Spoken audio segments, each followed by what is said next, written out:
Hello guys, welcome back to the channel. Hope you're doing great. So there's big news coming out of Washington DC as Donald Trump has brokered a major peace deal between the Democratic Republic of Congo and Rwanda. After decades of deadly conflicts in Eastern Congo, this might be a true turning point for the region. Leaders from both countries were present for this historic event. The two countries, Rwanda and Congo, were represented by their foreign ministers, Mr. Olivier Nduhungirehe of Rwanda and Mrs. Therese Kayikwamba Wagner of Congo. The agreement was signed on the 27th of June 2025 at the U.S. State Department, after which they gathered in the Oval Office with President Donald Trump and Secretary of State Marco Rubio for a ceremonial signing. The question that many people have asked is, what is in this deal? So let's throw some light on the issues and solutions covered by this deal. First and foremost, Rwanda has agreed to pull out over 4,000 troops from Eastern Congo within 90 days, troops widely accused of supporting the rebel group M23. The second aspect of the deal is that both countries will stop backing armed groups like M23 and FDLR and work on disarmament,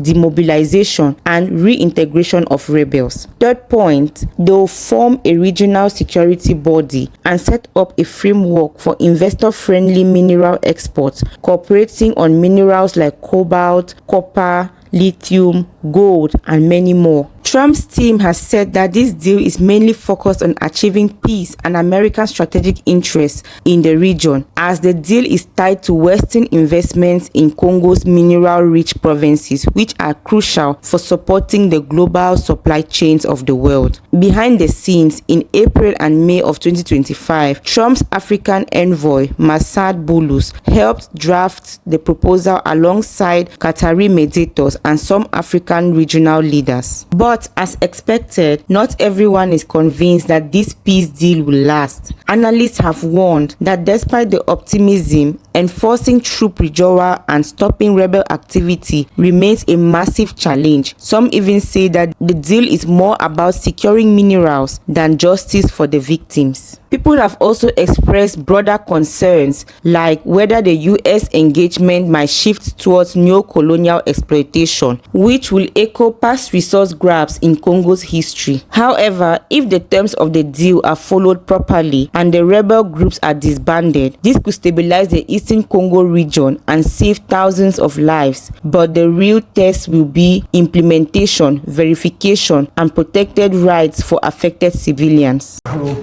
comes from the area and knows exactly what's happening. Caroline, could I ask you to say a few words? Yes, sir. Here we have Ariana, who is from the continent of Africa. She's been a reporter here in the United States for many years, and she has a story to share with the press, with the media, and with these two fantastic leaders who have joined you today. So, Ariana, please. Why don't you come up here and talk so they can see you? Sure. That'd be great. Thank you very much. Thank you, Mr. It's a great honor. Thank you, Mr. President. So, as Caroline has mentioned, President, first of all, I want to let you know that I'm the only African reporter accredited here at the White House, wow, and cover for the entire continent. So I just arrived from Congo, Democratic Republic of the Congo, right, yesterday. I went to see firsthand how the people is feeling and the president's message, President Felix Tshisekedi, about this upcoming peace deal. And let me tell you firsthand what I've witnessed myself. I spoke with the people on the street. I spoke with youth. They know your name. They know that a president named President Trump is working hard to finally bring peace to the country. I saw hope. They have hope now for a better day in Congo. They see what you're doing as a future, better future for Congo. And I had opportunity to sit down with President Felix Tshisekedi for an interview because I want to understand his mind, what he's thinking, his feeling about everything that your administration is doing.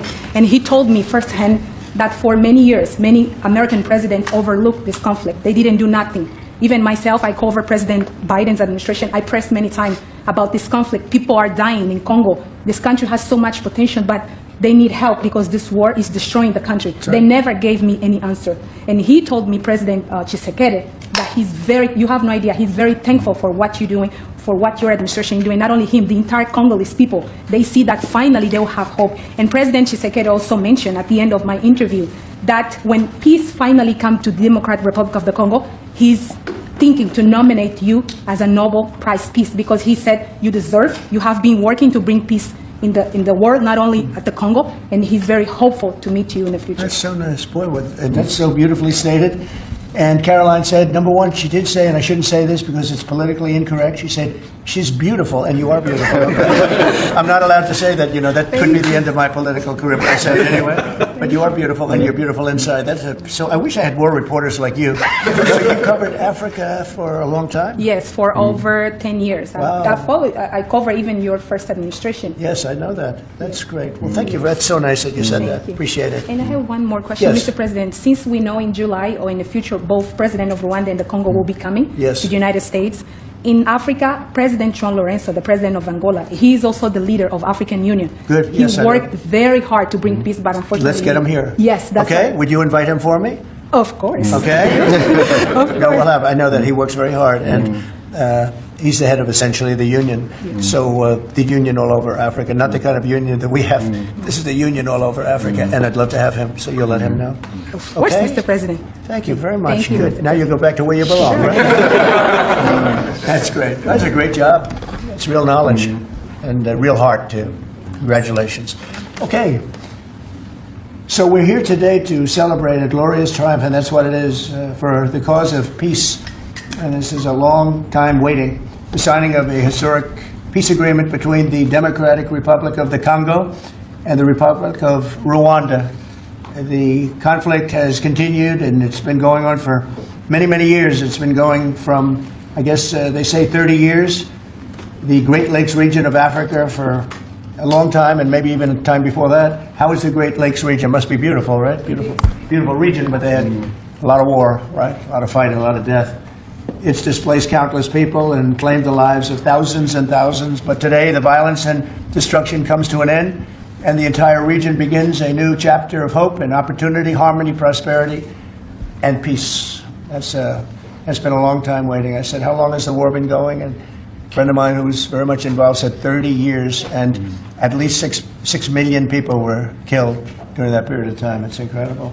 And somebody said that was actually, it's the biggest war on the planet since World War II.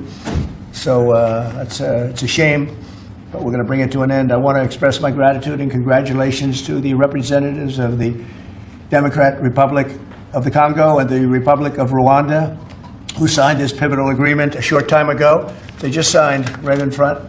And let me also thank Secretary of State Marco Rubio, who has worked very hard on this subject, and we've worked on it together, for his outstanding leadership, as well as Senior Advisor for African and Africa Affairs, Mossad Boulos, who's, as you know, spends a lot of his time in Africa, and he's very comfortable there. I said, were you at all uncomfortable with all of the turmoil and all of the killing? And he said, no, I wasn't uncomfortable, and that's what you need. You need somebody that's going to be able to get. So, Mossad, I want to thank you very much for the job. You're an amazing guy, actually. I also want to thank African Union, Qatar, Togo, for working closely with the United States, and I know Qatar was really working hard, and African Union, we just spoke about that, and I look forward to having them representatives here when we do the official meeting, and that'll be sometime in July, and we look forward to it. And you better be here covering it, okay? We're not going to stand anybody else covering it but you.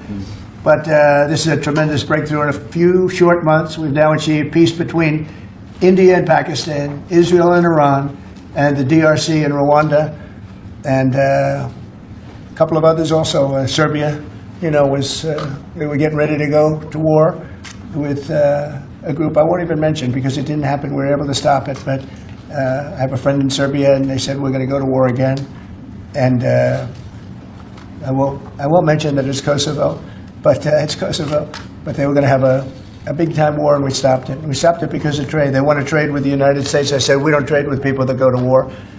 And we said that also with, if you take a look at Pakistan and India, it was great. They have two great leaders, and they were able to stop. They were in the midst of a big fight, I guess everybody saw, and it was going to get very bad. And they are nuclear nations, very powerful nuclear nations. In the months and years ahead, my administration will continue to work closely with all of the parties in this deal and ensure the agreements are fully taken care of, and you're going to do what's in the agreement. We'll say you better do what's in that agreement, right? Because if somebody fails to do that, bad things happen. But I have a feeling that after 30 years, I think after 30 years you're all set. I think both of you have said that's enough, right? That's enough. Yeah. That's enough. You've seen it all. So this is a wonderful day. It's a great day. We've had some tremendous success. It's been a great week between just coming back from a very successful trip. NATO's really pulled together. They have, they're going to spend over $1 trillion a year. Nobody expected a thing like that to happen. And we had the war, as you know. We call it the 12-day war. It was exactly a 12-day war, and we ended up with no nuclear weapons. That's what we wanted. And they were just absolutely blown to pieces, those 3 sites. And there's no nuclear weapons, and hopefully there can be a lot of healing, and the healing is starting. And it's been a really pretty amazing week, and this is one that I really look forward to. This was set up a few weeks ago, and it was something that I really look forward to. If we can do this, and we do that because we have a certain competence that's good, we're able to get people to be peaceful. I think we can do war better than anybody, but we don't want to. And we have the greatest military in the world. They showed that in Iran. Those pilots, they flew for 36 hours.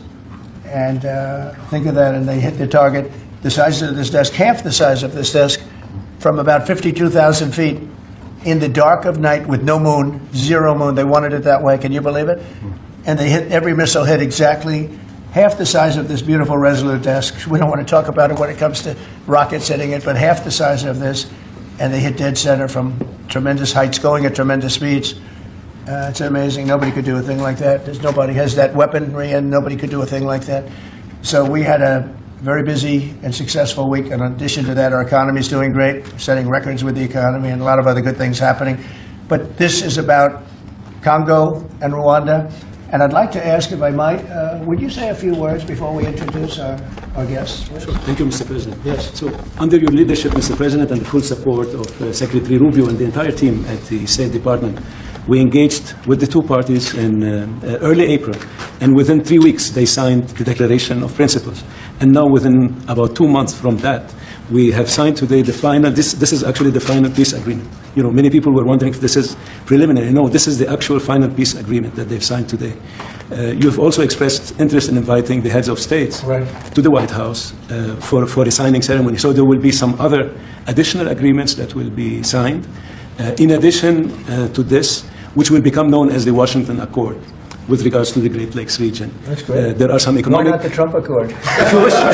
I'm only kidding.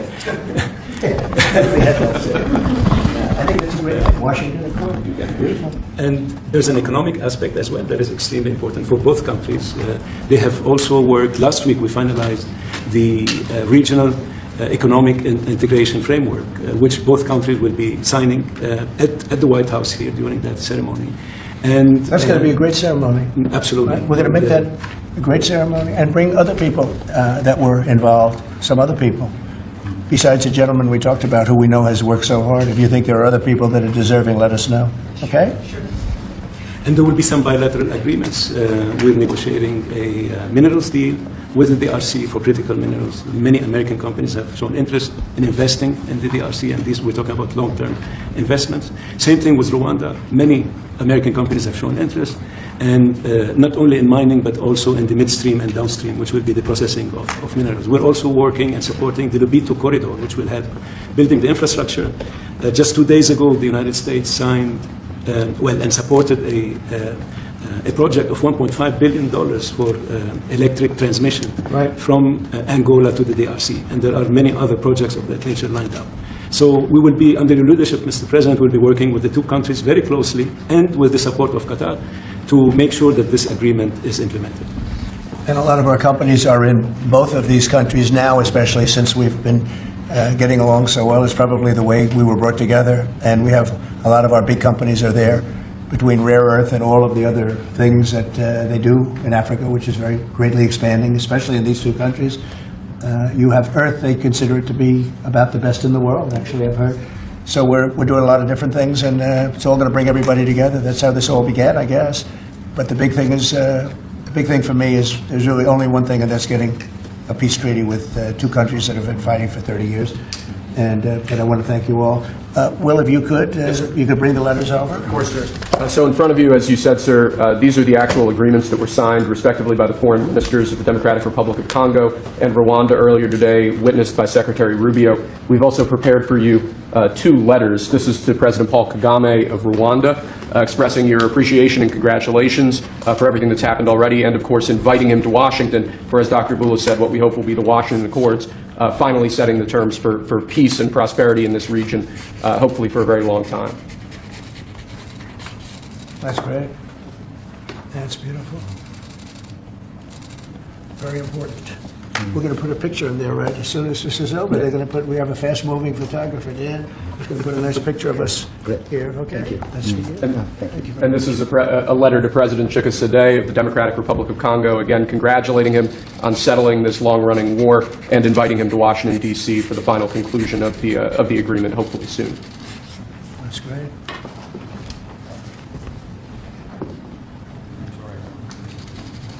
That's right. Take that pen. Thank you very much. Okay. So I'd like to ask JD to say a few words, our great Vice President, and then Marco, and go ahead. Great. Well, first, let me welcome the foreign ministers of Rwanda and Congo. It's great to have you in the Oval Office. And second, let me say congratulations to the President, to Secretary Rubio, and the entire team.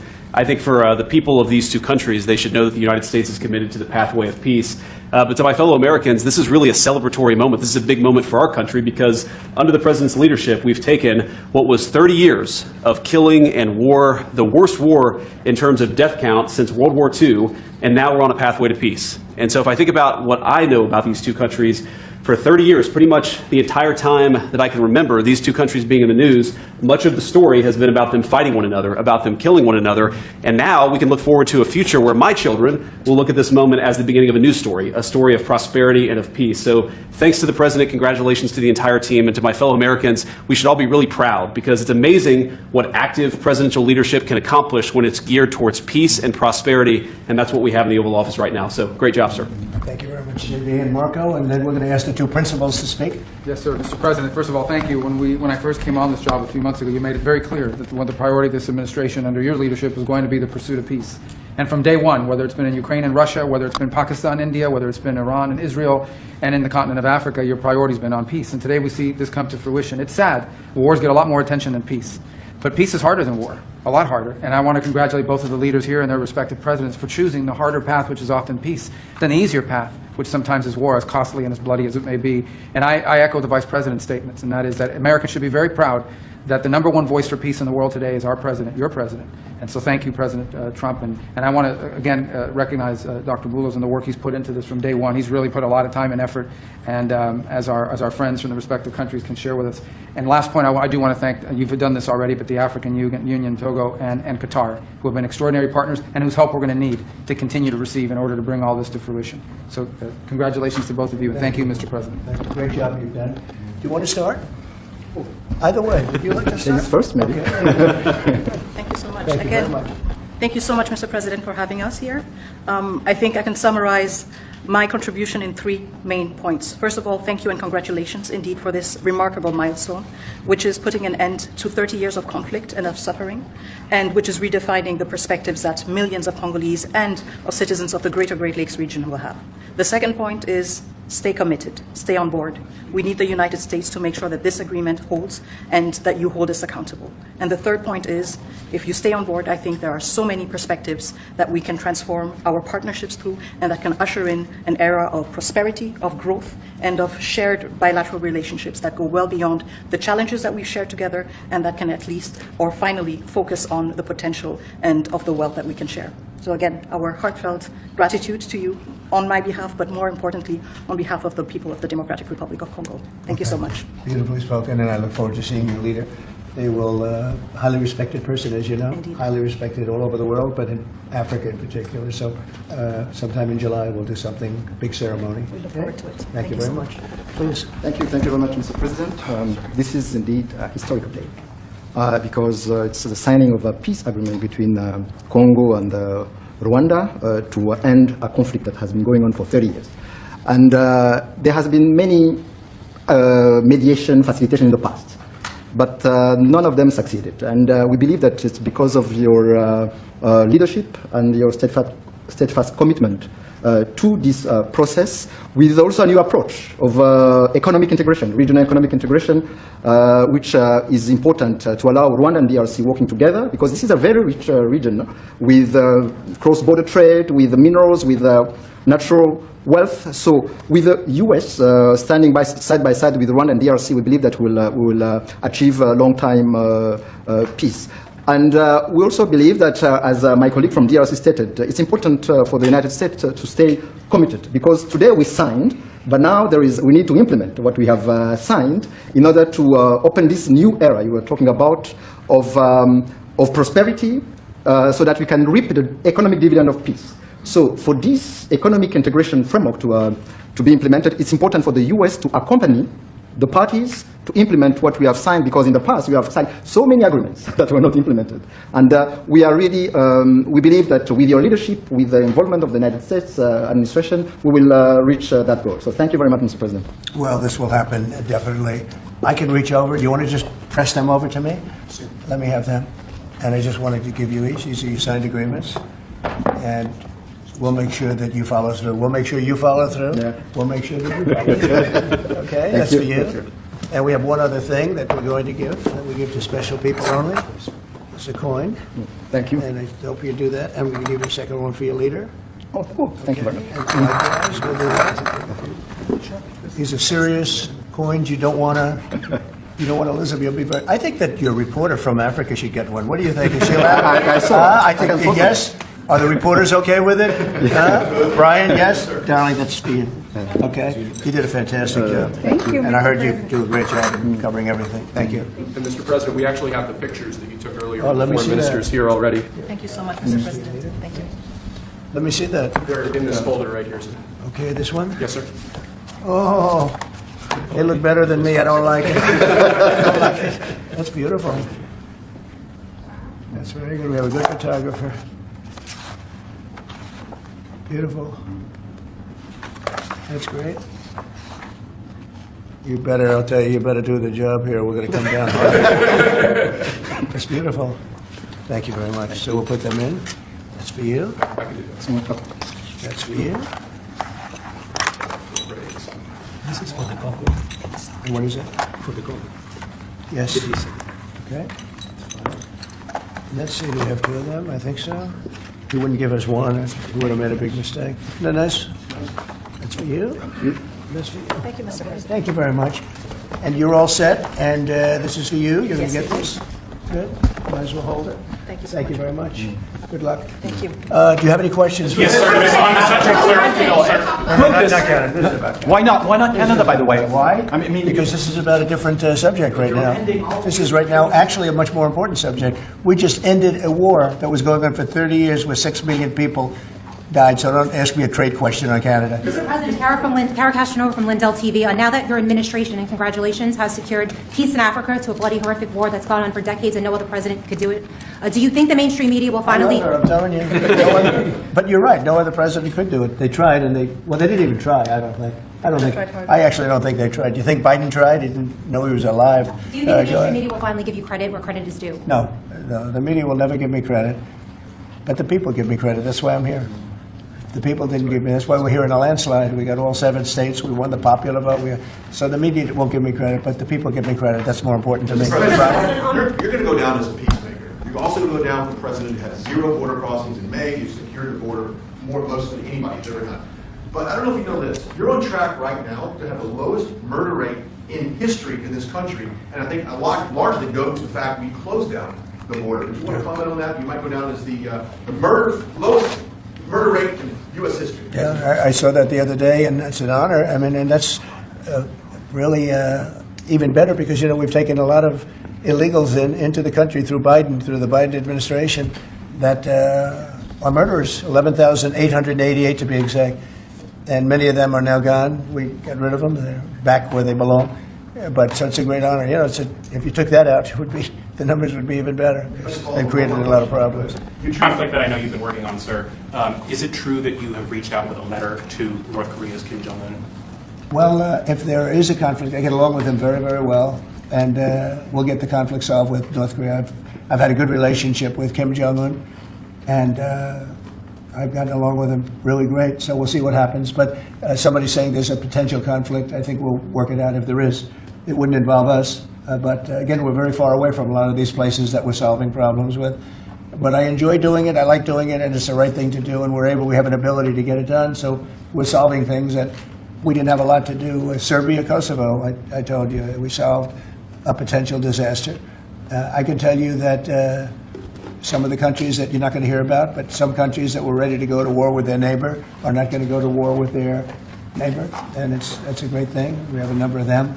But I'm very happy about India and Pakistan because they actually have nuclear weapons. You know, when you talk about Iran, they were trying to get it, but India has nuclear weapons, Pakistan has nuclear weapons, high-level nuclear weapons both, and getting that solved was really great. We did it through trade, so it was a great thing. So guys, drop your thoughts about this in the comment section. What do you think about this peace deal? Do you think it's going to last? Do you think that America is capable of making sure that there is permanent peace in the Congo-Rwanda region? Let us know what you think about this whole thing in the comment section. We look forward to seeing you in the next video. Do not forget to like, share and subscribe if you have not yet done so. Stay safe. Bye.